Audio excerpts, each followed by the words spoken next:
it is not as difficult to evict people as the sort of urban myth would have. John S.D. Kendall, an attorney who provides free representation in court to evicted tenants, says landlords will often make mistakes in constructing their leases, and those glitches are what extends the process. The landlord and tenant can bargain for anything in terms of that. It can be a 7-day notice, it can be a 3-day notice, it can be a 14-day notice, whatever they think is fair. Say it's 7 days.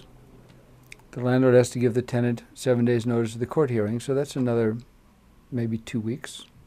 And then you have about 10 days afterwards. So a month is really about all it takes if a landlord does their stuff properly. But landlords say it's just not that easy. When I walk into the courthouse and my next court date is 7 or 8 weeks away, I mean, that to me is unacceptable. By the time you get into court, hopefully with all your paperwork in order, and I mean down to the word,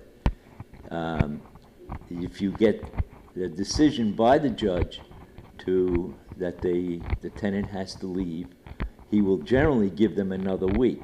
As the time stacks up, so do the costs. In court fees and sheriff service alone, you're probably somewhere in the neighborhood of $200 by the time it's all said and done. Under law, landlords must provide a habitable environment by covering utility costs, even if the tenants stop chipping in. If I walked into Walmart tomorrow and took a TV out the door, I'd be arrested. And for a landlord, they lose, $600, $800, $900 a month the tenant is there, and they're allowed to stay for 2 months before we can legally get them out. Despite the lengthy wait and the racked up costs, tenants like these who have just fallen on hard times and are first-time offenders still have nowhere to go. We just had a baby 8 weeks ago, and my girlfriend was sick and had a hard time through a pregnancy, so I was going to a lot of doctor's appointments with her and ended up losing my job because I was missing so much work and haven't had time to find a job yet, so that's why we're here. But this couple understands landlords have to make a living too. We live in a trailer park, and there's a lot of trailers in there, so if nobody paid rent, there'd be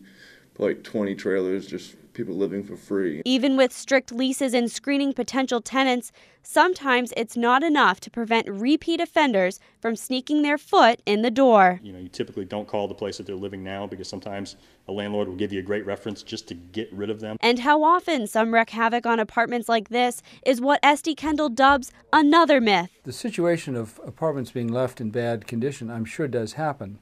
I think that's one of the urban myths as to how often it happens, and I think there's also a link between how well the apartments are maintained by the landlord while the tenant is there and how responsible the tenant feels. Although he says the link is vague, is this the result of a landlord's lack of upkeep and a faulty lease? You be the judge.